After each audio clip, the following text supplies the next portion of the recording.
Hello everyone. आज का हमारा टॉपिक है कि prove that under root 2 is irrational. इसको प्रूफ करने से पहले हम एक सेमी गुणे एक सेमी का एक वर्ग बनाते हैं। मान लीजिए कि ये एक सेमी गुणे एक सेमी का ये वर्ग है। विकर्ण खींच लेंगे, ये कर्ण हमारा हो गया, इसको सी नाम दे देते हैं। ये लंब है और ये आधार है। पाइथागोरस प्रमेय लगाते हैं। पाइथागोरस प्रमेय से पाइथागोरस प्रमेय होता है कर्ण का स्क्वायर बराबर लंब का स्क्वायर प्लस आधार का स्क्वायर। कर्ण हमारा सी है, सी का स्क्वायर बराबर लंब एक है, एक का स्क्वायर प्लस आधार भी एक है, एक का स्क्वायर। तो सी स्क्वायर बराबर एक का स्क्वायर एक हो जाएगा और एक का स्क्वायर एक हो जाएगा। तो सी स्क्वायर बराबर 2 हो जाएगा। सी का वैल्यू निकालेंगे तो अंडर रूट 2 आ जाएगा। यानी इसकी लंबाई जो है अंडर रूट 2 है। तो क्वेश्चन है कि क्या इसे हम एग्जैक्ट माप सकते हैं? तो आंसर यही आएगा कि नहीं, हम इसे एग्जैक्ट नहीं माप सकते हैं, क्योंकि कोई भी मापक यंत्र जैसे स्केल है, कैलिपर है, लेजर तकनीक है, केवल सीमित दशमलव स्थानों तक ही माप सकते हैं। जैसे स्केल की बात अगर करते हैं तो स्केल जो है 0.1 सेमी यानी कि 1 mm तक माप सकता है। कैलिपर की बात करें, कैलिपर की, तो ये 0.01 सेमी तक यानी कि 0.1 mm तक सटीक माप सकता है। अगर लेजर तकनीक की बात करें तो ये अधिक सटीक हो सकता है, लेकिन अनंत दशमलव स्थान तक इसकी भी सटीकता असंभव है। उदाहरण के लिए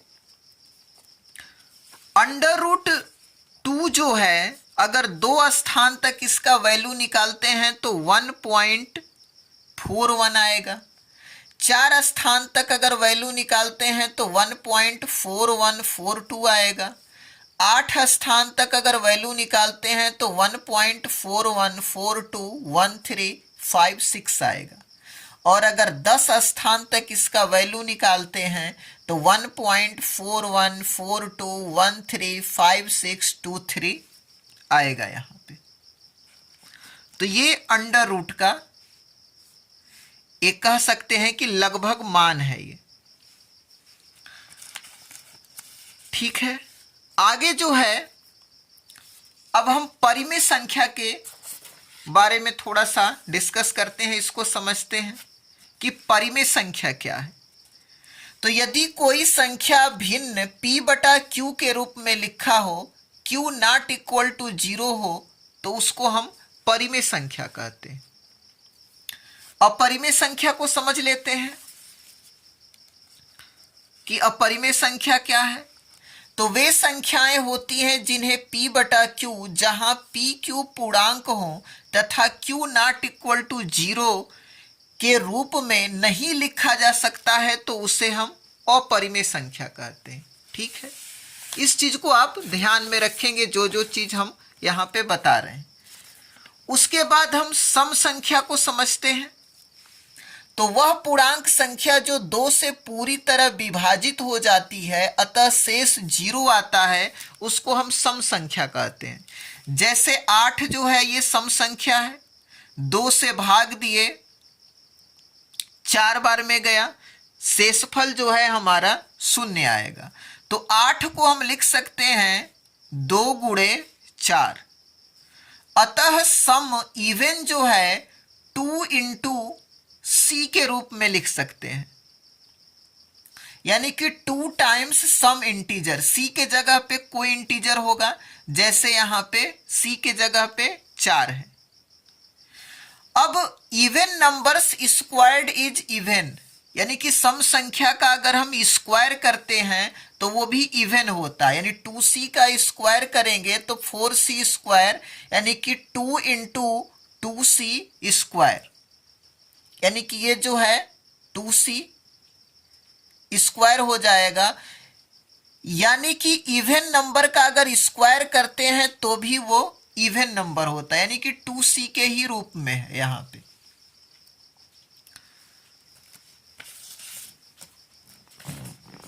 विषम संख्या के बारे में यहां पे देखते हैं। तो वे संख्याएं जो 2 से पूरी तरह विभाजित नहीं होती हैं और शेष 1 आता है तो उसे विषम संख्या कहते हैं। जैसे 9 है, 2 से भाग दिए, 4 बार गया और 8 यहां पे आया, 9 में से 8 को घटाएंगे तो शेष 1 आ जाएगा। तो 9 बराबर हम लिख सकते हैं 2 गुणे 4 धन 1, यानी विषम संख्या ऑड संख्या को हम 2c प्लस 1 के रूप में लिख सकते हैं, यानी विषम संख्या को हम 2c प्लस 1 के रूप में लिख सकते हैं, और सम संख्या को जो है हम 2c के रूप में लिख सकते हैं। c जो है सम इंटीजर है और विषम संख्या को 2c प्लस 1 के रूप में लिख सकते हैं, 2 टाइम्स सम इंटीजर और प्लस 1। अब odd numbers squared is odd, यानी कि विषम संख्या का स्क्वायर जब करते हैं तो ऑड ही आता है। जैसे 2c प्लस 1 का स्क्वायर करेंगे 2c plus 1 into 2c plus 1, 2c का 2c में गुणा करेंगे 4c स्क्वायर, 2c का 1 में करेंगे 2c, 1 का 2c में करेंगे 2c और 1 का 1 में करेंगे तो 1। तो ये हो जाएगा 4c square, 2c 2c 4c और यहाँ प्लस 1। 2 कॉमन करेंगे तो 2c स्क्वायर प्लस 2c और प्लस 1 आएगा, यानी कि ये भी 2c प्लस 1 के रूप का है। यानी कि ऑड नंबर्स का अगर स्क्वायर करते हैं तो हमें ऑड मिलता है। इस चीज को अभी ध्यान में रखेंगे। इसके बाद एक अंतिम चीज यहां पे सह अभाज्य को प्राइम को समझ लेते हैं। तो a set of numbers that have no common factor other than 1, यानी कि ऐसे नंबर का सेट जिसका 1 के अलावा कोई कॉमन फैक्टर ना हो, उसको हम सह अभाज्य को प्राइम कहते हैं। यानी कि 1 के अलावा कोई कॉमन फैक्टर ना हो तो उसको हम को प्राइम सह अभाज्य कहेंगे। तो ये सब चीजों को आप ध्यान में रखेंगे।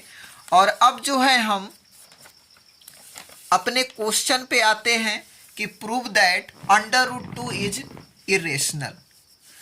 तो यहां पे हम सबसे पहले हम मानेंगे कि let us assume to the contrary that √2 is rational. इसको हम रेशनल मान लेते हैं। हमको इरेशनल प्रूफ करना है तो हम मान लेते हैं कि ये रेशनल है। तो जब रेशनल है तो √2 को हम a/b के रूप में लिख सकते हैं। जैसा कि आपने देखा रेशनल नंबर को p/q के रूप में लिखा जाता है, परिमेय संख्या को। और यहां पे लिख देंगे कि A B are coprime, A B जो है को प्राइम है and B not equal to 0, यानी जो हर डिनोमिनेटर है ये 0 के बराबर नहीं होना चाहिए। अब दोनों पक्षों का वर्ग करेंगे, स्क्वायरिंग ऑन बोथ साइड्स, दोनों पक्षों का वर्ग करेंगे तो √2 का स्क्वायर इक्वल टू a/b का स्क्वायर कर देंगे। यहाँ रूट जो है स्क्वायर से कैंसिल हो जाएगा, 2 बराबर a² b² बचेगा। b को इधर लेके आएंगे, 2b² बराबर a²। अब 2b जो है 2b² ये इवन है, ये इवन है, जैसा कि हमने यहाँ पे दिखाया था कि इवन जो है 2 × c के रूप में होता है, और इसका स्क्वायर भी जो है 2 × 2c का स्क्वायर, यानी कि इवन का स्क्वायर भी जो है इवन होता है। तो ये 2b² इवन है, तो इसी के बराबर a² है, तो a² भी इवन होगा, a² भी इवन होगा। तो जब a का स्क्वायर इवन है तो a भी इवन होगा। इसको हम इक्वेशन फर्स्ट मान लेते हैं। अब हम मानते हैं कि लेट a बराबर 2c। अब c जो है फॉर एनी इंटीजर c है यहाँ पे। अब इस वैल्यू को जो है हम रखते हैं यहाँ पे a के जगह पे 2c, तो 2c का यहाँ स्क्वायर हो जाएगा बराबर 2b²। स्क्वायर करेंगे 4c² बराबर 2b²। 2 से इसको कैंसिल करेंगे 2 बार में, तो 2c² बराबर b² हो जाएगा। अब 2c² ये भी इवन है जैसा कि हमने ऊपर बताया, और इसी के बराबर b² है, तो b² भी क्या होगा, इवन होगा। तो जब b² इवन है तो b भी इवन होगा। इसको इक्वेशन सेकंड बना लेंगे। अब from equation first and second लिखेंगे यहाँ पे कि a must be even and b must be even. a भी क्या है, इवन है, और b भी इवन है, but if both of them are even they cannot be co-prime। अब यहाँ पे a भी इवन है, b भी इवन है, तो जब दोनों इवन हैं तो ये दोनों क्या हो सकते हैं, जब ये भी इवन है ये भी इवन है तो a b को प्राइम नहीं हो सकते। और यहाँ पे ऊपर हमने क्या माना है कि a और b को प्राइम है, तो यहाँ पे इवन है, और को प्राइम का हमने बताया डिफिनीशन कि एक के अलावा कॉमन फैक्टर नहीं हो सकता है। लेकिन जब इवन है तो इनका कॉमन फैक्टर क्या हो जाएगा, 2 हो जाएगा। तो ए बी क्या है, इवन है, तो ये को प्राइम जो है नहीं हो सकते। अब यहां पे आगे लिख देंगे because they both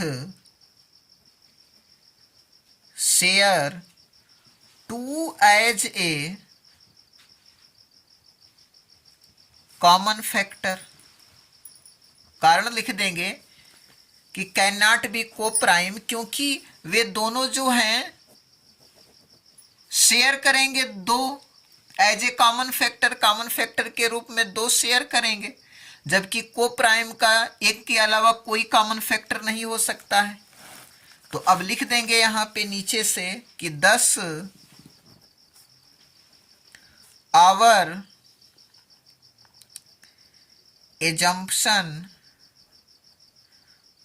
assumption that under root 2 is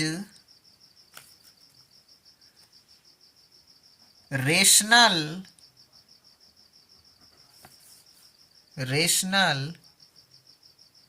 is wrong। यानी कि ऊपर हमने यहाँ पे क्या माना है, अंडर रूट 2 को रेशनल माना है, ये क्या है, रॉन्ग है। अब नीचे से लिखेंगे hence under root 2 is irrational, यानी ये परिमेय नहीं अपरिमेय है, इरेशनल नंबर।